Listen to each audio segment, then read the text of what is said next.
episode ke-65. Selamat mendengarkan. Udah dong marahnya.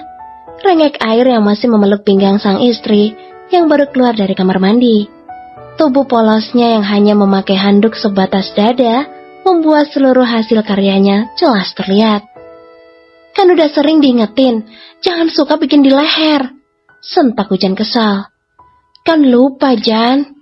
Rengeknya lagi tak mau melepas tangannya dari pinggang Hujan. Ia malah mengusul wajahnya di perut gadis halalnya itu. Besok gak bikin di situ lagi deh, janji. Tapi udah ya, jangan marah lagi. Mohonnya pada Hujan dengan mendongakkan wajahnya.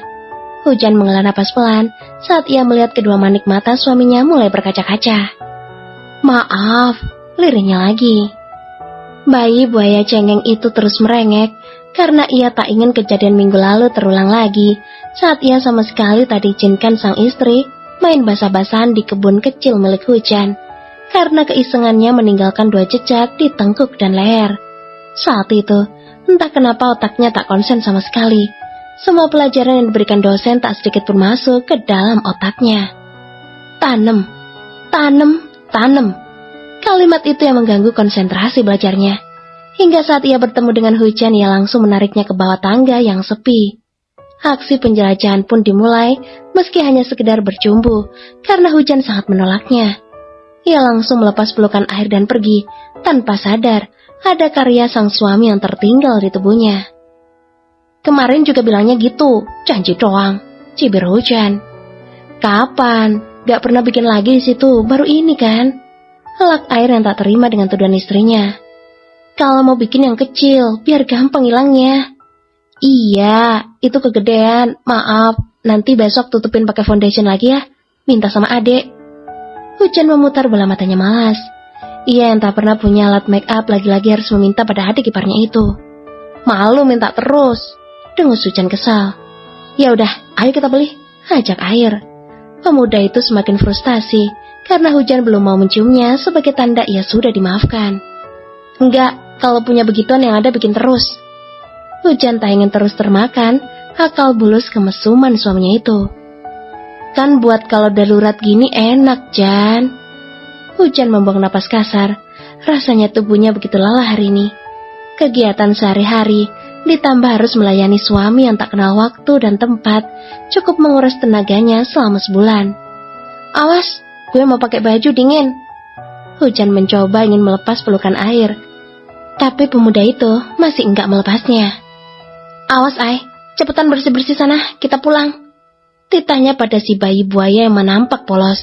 Tak ada apapun yang menutupi tubuh telanjangnya. Air menggelengkan kepala, ia masih menenggelamkan wajahnya di perut rata sang istri. Maafin dulu, gumamnya manja. Hujan, maafin kakak. Lirihnya dengan tatapan mata memohon dan sendu. Ada cairan bening di ujung matanya. Hujan tak bisa mengelak atau bertahan pada marahnya jika sang suami sudah menyebut dirinya sendiri dengan panggilan kakak. Bagi Hujan, itu adalah kata paling manis yang keluar dari mulut suaminya. Karena air hanya akan mengatakan itu jika sedang dalam keadaan manja tingkat akut dan bucin level maksimal saja. Ya, kakak minta maaf. Iya, tapi janji ya. Kalau airnya Hujan gak boleh bikin di tempat yang bisa dilihat orang. Kan malu, jawab Hujan. Kemudian mencium kening suaminya sebagai tanda permintaan maaf diterima. Tapi bukan air namanya jika ia tak iseng. Tangan jahilnya kini sudah menarik handuk yang masih membelit tubuh polos sang istri. Nambah boleh. Episode ke-66. Selamat mendengarkan. Kalau tingkat dewa air adalah saat pesannya tak satu pun dibalas dan teleponnya juga tak diangkat sama sekali oleh sang istri. Saat itulah ia bagai ingin mengacak-ngacak dunia untuk menumpahkan rasa kesalnya. Umpatan kasar dan rasa gemasnya pada benda pipih yang sedari tadi digenggamnya membuat siapapun yang dekat pemuda itu langsung rungsing dan jengkel. Tadi diajak gak mau, sekarang marah-marah. Ledek Reza sambil memberi makan ikan-ikan peliharaannya. Males, jawabnya dengan nada kesal. Iya, Hujan pagi tadi usai sarapan meminta izin untuk pulang ke rumah Bunda, karena ada kerabat jauhnya dari kota asal mereka datang berkunjung. Air menolak mentah-mentah ajakan istrinya itu, karena ia tak ingin terkurung dalam kamar, karena bingung harus melakukan apa. Lagian apa susahnya sih ikut, daripada di sini juga marah-marah terus, bikin pusing, kata Reza yang akhirnya ikut mengomeli anak sulungnya itu. Ya kan kakak bingung di sana mau ngapain, di kamar terus kayak anak ayam, negeri aja, balasnya. Ya ikut gabung dong, ngobrol sana sama saudara-saudaranya Hujan, saran Reza. Paling juga yang datang emak-emak, kakak gak suka ada yang cubit. Keluhnya sebal jika mengingat pernah 3 kali menjadi sasaran kegemasan para kerabat Hujan yang kagum dengan ketampanannya. Gak apa-apa, daripada bosan di kamar, timpal Reza lagi. Papa tuh gampang banget bilang gak apa-apa. Papa tuh gak tahu rasanya di rumah mertua tuh gimana. Jawab kesalnya membuat semua orang yang mendengarnya tertawa. Ada bumi, cahaya, dan langit. Di sana jelas Riko lah yang paling keras tertawa sampai terbahak-bahak memegangi perutnya. Tanpa aba-aba, Reza langsung melempar Riko dengan toples berisikan makanan ikan yang sedari tadi ia pegang. Sialnya, benda itu tepat pada keningnya, sampai pria tinggi putih berlesung pipi itu harus meringis kesakitan. Ini jidat glowing gue tuh tempat adik lu ngaca, tahu nggak? Sentak Riko kesal sambil mengusap keningnya. Mau apa lu ngetawain gue, hah? Tanya Reza yang sudah berdecak pinggang. Lah, kan bukan gue doang yang ketawa, anak-anak lu juga pada ketawa. Kenapa gue doang yang kena lempar? Tantang Riko. Dua pria yang tak lagi muda itu kini berdiri saling berhadapan di ruang tengah. Karena lu ketawa paling kenceng. Seneng lu, ledek gue, iya. Umpat Reza penuh amarah. Jelas lah gue paling kenceng, kan gue paling tua. Elak Riko tak mau kalah. Ia akan selalu banyak memberi alasan jika sedang berdebat dengan kakak istrinya itu. Lu yang tua gak tahu diri, gak bisa kasih contoh sama keponakan, dasar laknat. Sentak Reza. Kepalanya kini bagai bertanduk dengan kepulan asap. Amera dan Melisa yang mendengar keributan di lantai bawah pun segera turun. Keduanya memang sedang berada di dalam kamar, meninggalkan suami-suami mereka yang tak pernah akur. Ada apa sih? Tanya Melisa saat sampai di akhir tangga. Dia ketawain aku, Rah. Adu Reza pada Humairahnya.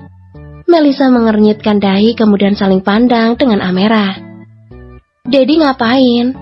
Tanya adik bungsu Reza itu. Aku gak ngapa-ngapain, Mam. Cuma ketawa aja, emang gak boleh? Tanya Riko dengan wajah bagai manusia paling menyedihkan di muka bumi ini. Ketawain apa? Tanya Melisa dan Amera berbarengan. Ketawain papa gak punya mertua. Jawab si kembar dan langit berbarengan. Riko menelan salivanya kuat-kuat saat melihat istri cantiknya itu sudah berdecak pinggang. Dedi pulang duluan sana. Aku mau nginep di sini. Usir Amera pada suami impiannya itu. Mom, kok gitu sih? Kita pulang bareng ya sayang. Aku minta maaf.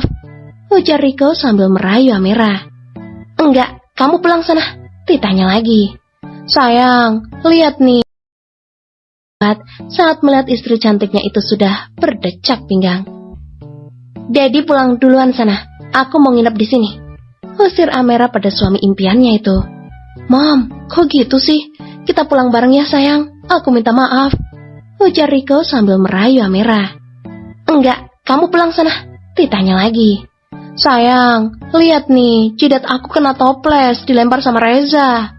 Adu Riko pada istrinya tentang kelakuan sang kakak yang selalu ia banggakan. Mas Reza? Kan dia duluan yang ketawain aku, Rah. Tapi jangan kasar gitu dong sampai keningnya merah gitu. Omel Humairahnya. Suruh siapa ketawain aku? Dengus Reza kesal. Kalian berdua, keluar!